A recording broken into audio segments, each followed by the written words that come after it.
and let me get a 10-piece mix. Yo. Y'all wait on E. My fault, y'all. I'm in a chicken spot or something. My fault, y'all.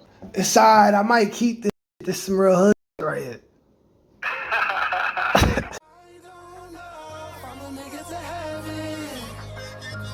I done did a whole lot of sinning just to make it to the top. My balls and words, all I got. And I don't know if I'ma make it to heaven. I would kill a nigga by my respect. And where I'm from, yeah, niggas will kill you. Alright, so yeah, man. People was asking for it. We got something special going on today, man. I go by the name of Nate Almighty, man. Juju in the hood, if you knew me, man. We getting into it, man. We gonna get into some of the real history of OGs. We gonna get into some Rikers Island stories, some prison stories. Let me know. Obviously, the homies is in the trenches. We ordering chicken in the hood. Stop playing. You know what I'm saying? Let the people know who we got on the line, man. Yeah, you talking to D-Nice, you heard from Cortland, you know what I mean? From the South Bronx, Cortland Ave, you already know. Some know about D-Nice, some know about D-Nice more, you heard from Cortland, you heard?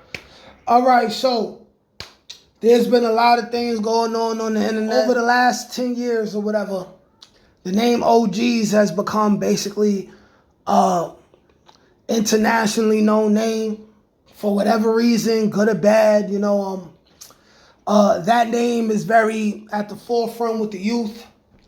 You know, people may have heard of these names for the first time through people like Beloved, right? People like shaek. But what people don't know is that's actually our young brothers. They the second wave. We're going to talk about the first wave, starting with D-Nice first. Tell the people where you serving your time at now if you want to do that, how much time you done so far, and how much time you got left. Right now, I'm in USP Terror Hut. I'm in the feds right now. So far, I've been down 13 years. And as you see on the computers, now when I'm coming home, I'll be home real soon. You know, I got 30 years, for murder and drugs, you know what I mean? But I'll be home real soon, you heard? I ain't have to tell it to home, but I'll be home soon. I bet. It's none of you niggas' business. It's none of you niggas' business. Before we get into your experiences in the feds and Rikers Island, there's a lot of YouTube channels that have made videos about how OGs originated, what's going on with OGs, who were some of the most important people that were around, everything up to, you know what I'm saying, what happened with Lil Noah, the wars with the Gunners and everything.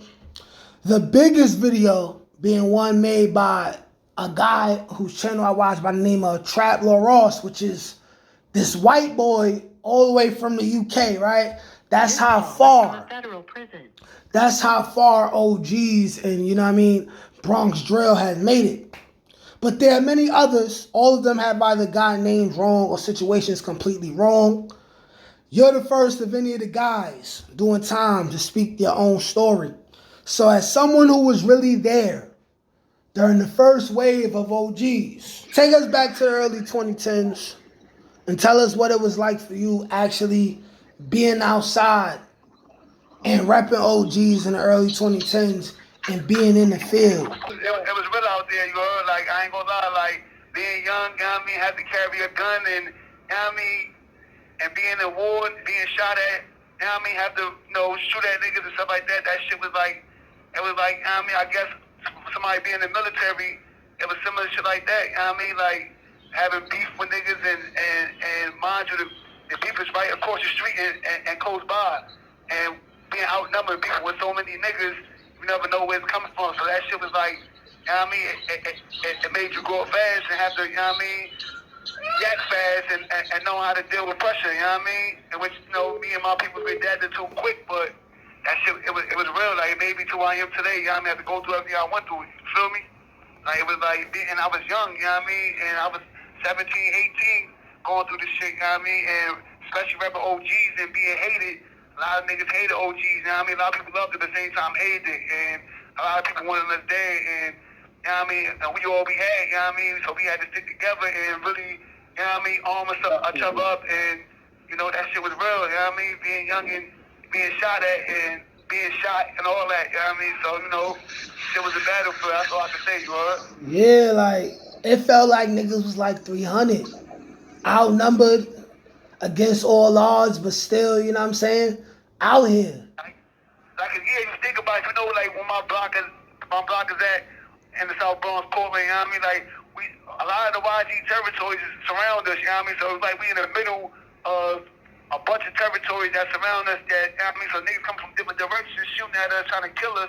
And then we got beef amongst the hood with older niggas and all that shit. So it's like we always had to watch our back, you know what I mean? But never a time when we was outside where we could just relax and chill, you know what I mean? Niggas had to be on point and, you know what I mean? We had to be armed, you know what I mean? It wasn't no ifs, ands, or buts, I mean, because we knew it was coming at any moment. You never know when it's coming, but it's coming, you know what I mean? Somebody gonna pop out, try to kill you and your niggas, you know what I mean? And, you know, we had to adjust to that. We had to adapt to that, you know what I mean?